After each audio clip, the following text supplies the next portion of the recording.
Like my new lantern? I've got a lantern up in the corner now. It's fucking cool.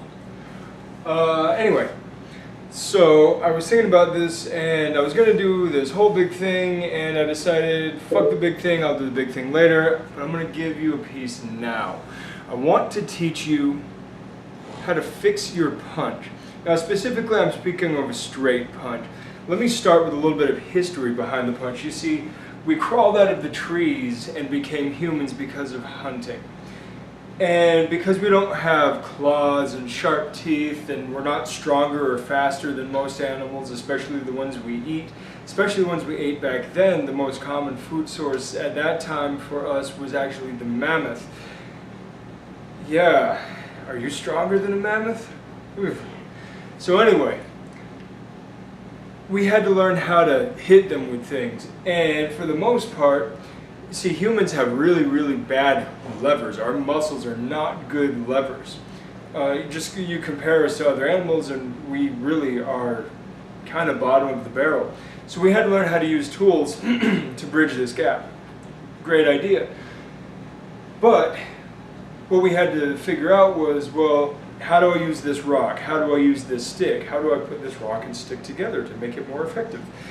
And so we started hurling things. We were clubbing shit too, but we started hurling things. Wow!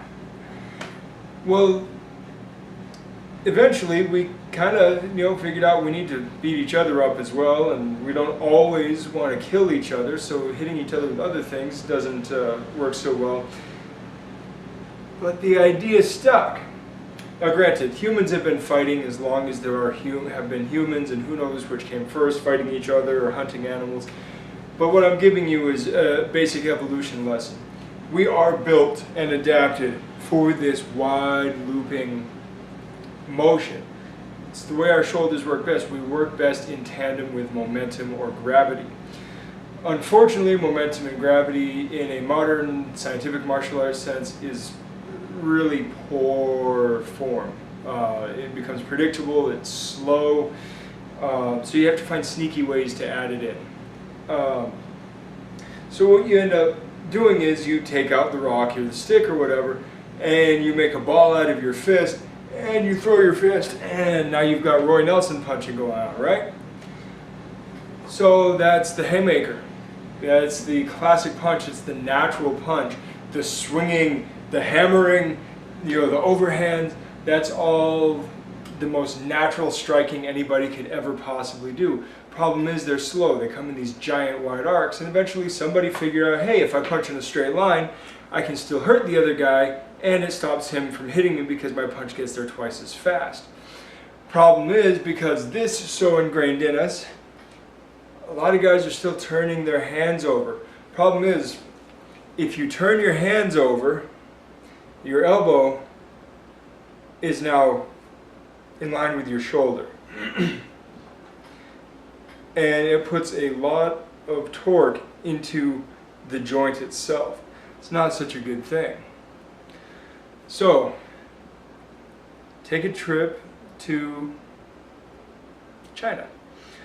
And they figured, let's turn our elbows in a little bit. In some styles, not all. But in some styles, they figured, let's turn our elbows in a little bit. Oh, you know what? Now I can punch faster, and I don't need as much momentum, and I can return my hand faster, which means I can use it faster. See, when my elbow turns out, my natural elbow position is down. So when I turn my elbow out, I have to rotate again. It costs me more energy. So now I can be faster if my elbow is down.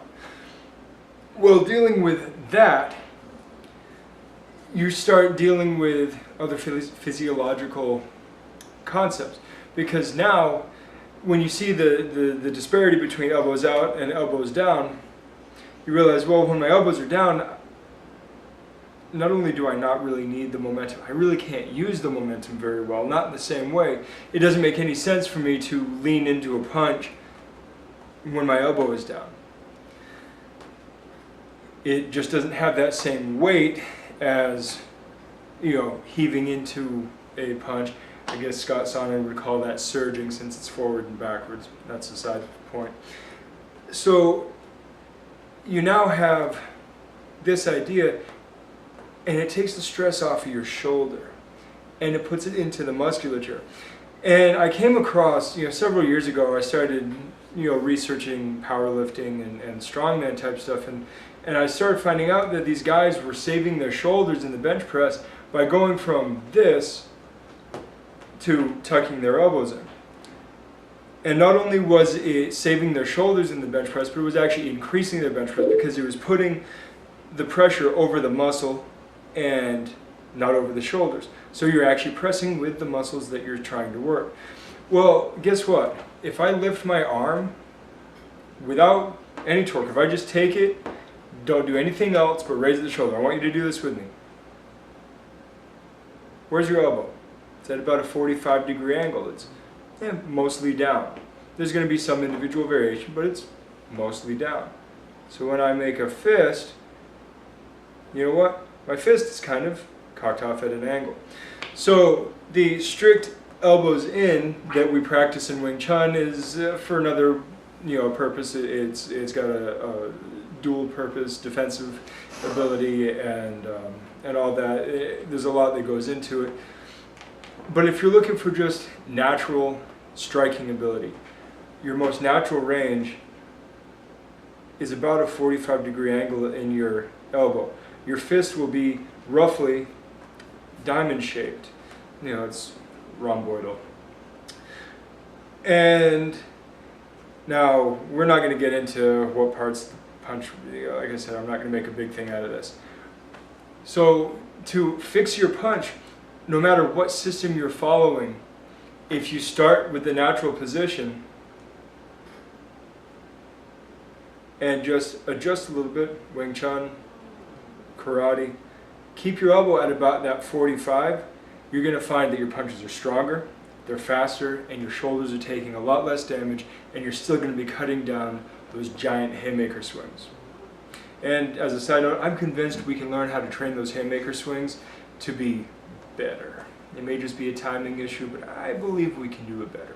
Anyway, I am going to get going because I got to get in a workout, and I'm going to go pick up my lovely Elizabeth from work. So I will talk to you guys later, and you have a good night. Good journey.